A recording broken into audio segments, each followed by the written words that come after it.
I think the biggest shift is that as much as we like the in-person events, the unimaginable time that we spend doing in-person events have drastically reduced when we go online.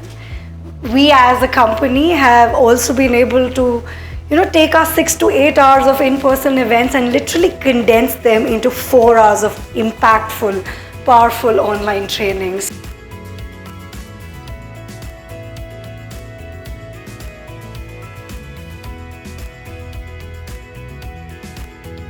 But what I'd like to do now is I'm going to bring Kartik back up, and I'm also going to introduce Anchal Junjunwala from Thane, who's going to come up as well. So Anchal, come on up. She's been a program manager for us and also a facilitator, and Kartik. And we're going to talk here a little bit around the future of corporate training and how that shifted, because when we're looking at the future of leading people and culture, we also need to be training people, and what may that look like.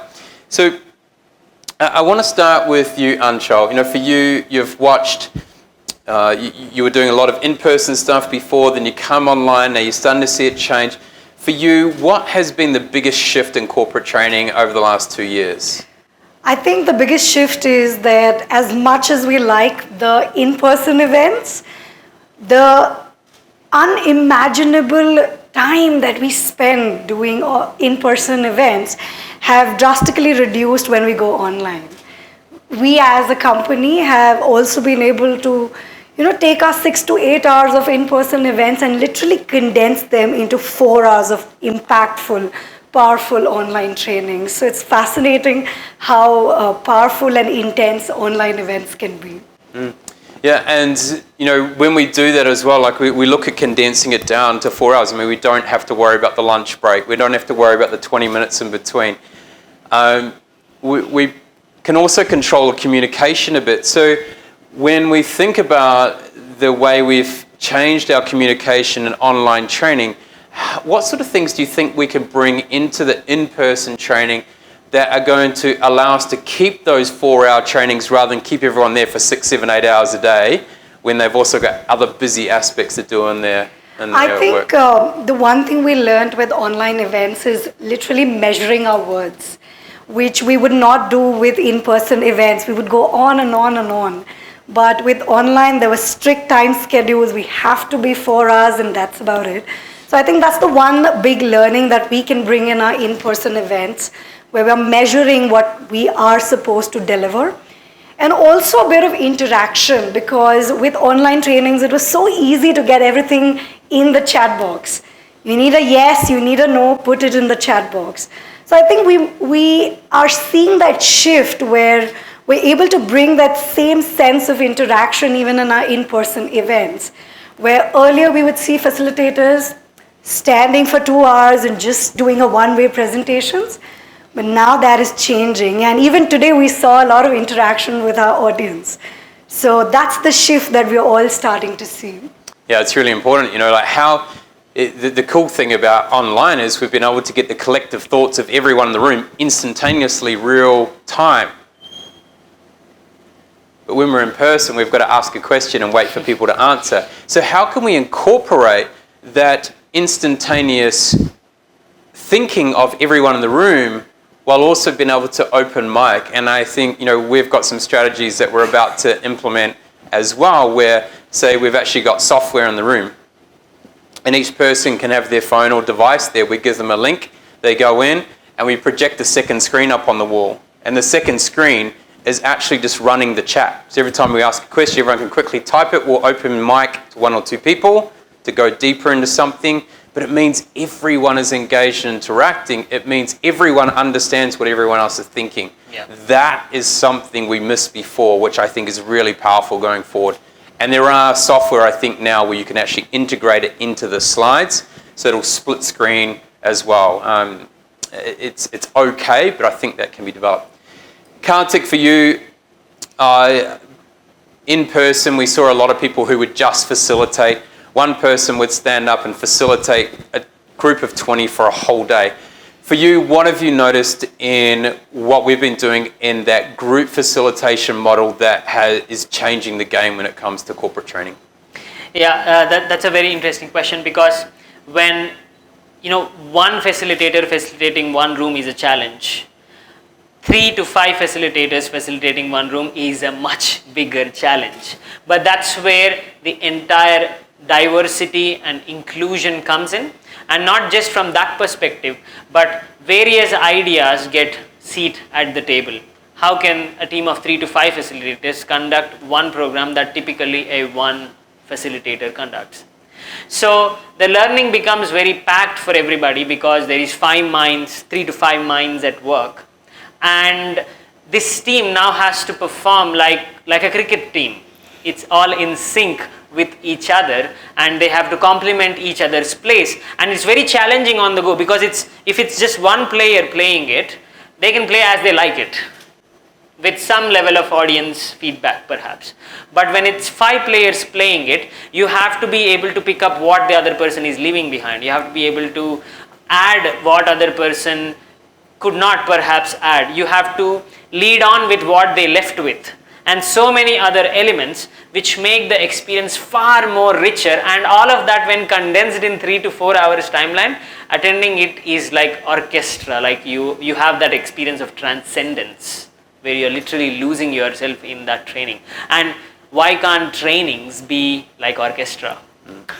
Yeah, I think it's really, really good, and it allows you to take people into small group, personalized feedback sessions, rather than, all right, we've got 20 people in the room, I want you to have a discussion, you have a discussion, you have a discussion, all right, or we all have one discussion together. Now we can actually get a facilitator in there to guide and facilitate the conversation, give feedback if it's something they're presenting, etc., so that they can grow fast. And even for us, we've found too, by doing that team facilitation model, that tight feedback loop, not only for the participants, but for the facilitators, because afterwards we go straight into a military style debrief where it's gems and opportunities for 30 minutes.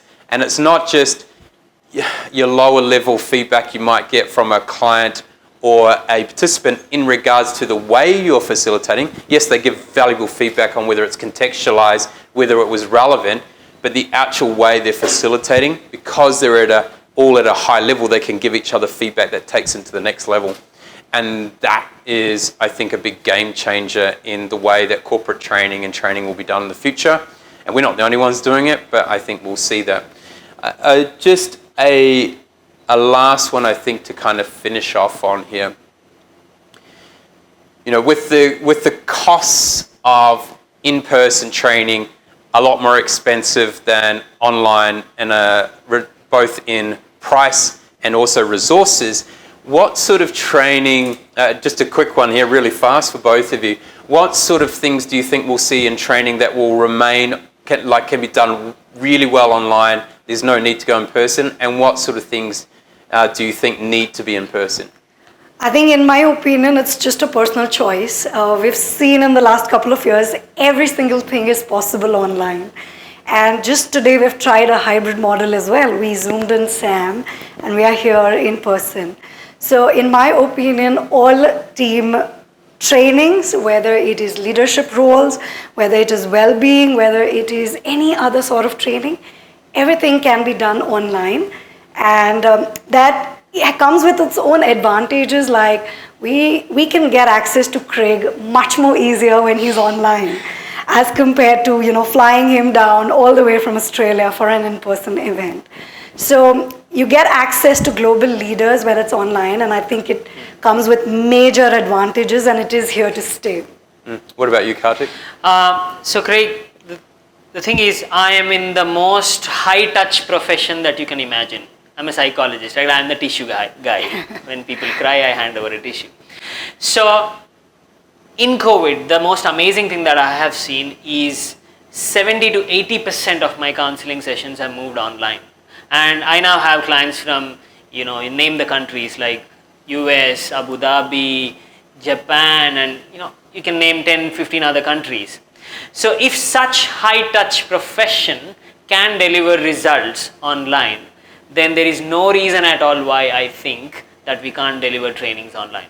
And it's very, very effective, because if I have to go and train in Singapore, all I have to do is fire my laptop. That's it. I don't need a visa, I don't need to travel, I don't need any of this. Makes it so much more efficient to access the best minds all across the planet and cross-pollinate as well. Like you can get a trainer from India, you can get a trainer from Singapore, you can get a trainer from Australia and combine them all in one room and make an amazing learning journey happen. And at the end of the day, if we look at the objective, core objective of training, there has to be something that the participant walks away with, some great learning, some difference that was made that day. So if we look at it from that standpoint, I think the objective is getting met 100%. So maybe just for the connection's sake, maybe 10% offline, but 90% online for sure. Yeah, I think that's really important. I think we'll see, obviously, where you need to do some team building in larger groups and things like that where they need to network. That's great to bring them together. But if it's more human skills and certain things you will need to develop, then take the efficiencies you can online. I think it's really important. We'll have some questions right at the end, but we're going to bring on one more session before we wrap up for today. Let's give Anchal and Karthik a big round of applause and thank you.